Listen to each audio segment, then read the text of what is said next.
Hey everyone, welcome to my channel. So Vinayaka చవితికి మేము handmade decoration చేసాం. సో ఎలా చేసాం అనేది మేము స్టెప్ బై స్టెప్ చెప్పాలనుకుంటున్నా.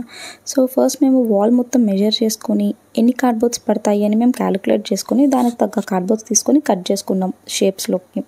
సో ఈ కార్డ్బోర్డ్స్ పైన మేము పేపర్స్ గ్రీనరీ లెక్క ప్లాన్ చేసాం మేము.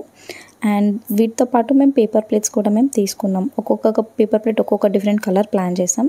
పిల్లల హెల్ప్తో మేము పేపర్ ప్లేట్స్కి కలర్ వేయడం మొదలుపెట్టాము. గ్రీన్ కలర్, ఇంకా బ్లూ కలర్, అండ్ కొన్నిటికి మేము రెడ్ కలర్ ఇంకా ఎల్లో కలర్ కూడా మేము ప్లాన్ చేసాము.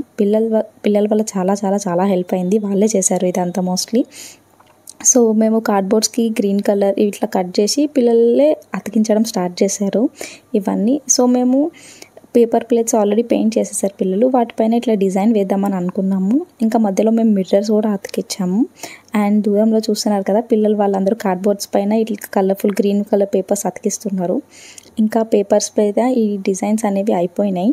కింద కార్డ్బోర్డ్స్ కూడా ఇట్లా రెడీ అయిపోయినాయి ఇట్లా గ్రీన్ బ్యాక్గ్రౌండ్తో. సో ఈ లోపు మేము మట్టి వినాయకుని కూడా చేసి ఒక్కొక్కటి మేము ఇంటికి అయితే పట్టుకెళ్ళిపోయాము.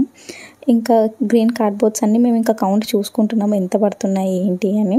సో అతికించినాక ఆల్రెడీ చాలా అంటే చాలా బాగా కనిపిస్తుంది. అవుట్ఫిట్ చాలా కలర్ఫుల్గా కనిపిస్తుంది. సో ఇట్లా మేము ఇంకా వాటికి దండలని ఇట్లా మేము డెకోర్ చేసేసాము మేము. సో ఒక్కసారి మనం ఫైనల్ అవుట్పుట్ చూద్దాం ఎలా వచ్చింది అనేసి. సో ఎంత బాగా అంటే ఎంత కలర్ఫుల్గా కనిపిస్తుంది అంటే చాలా నచ్చింది మాకైతే. మేము తీసుకురావడం కూడా ఎకో ఫ్రెండ్లీ వినాయకుడిని తీసుకొచ్చాము. దానికి కూడా అక్క వాళ్ళు కిరీటం అని వాటి మీటర్స్ అని అతికించి డెకరేషన్ చేశారు. నచ్చింది అనుకుంటున్నా. Like, share, subscribe and comment. Thanks for watching. మళ్ళీ నెక్స్ట్ వీడియో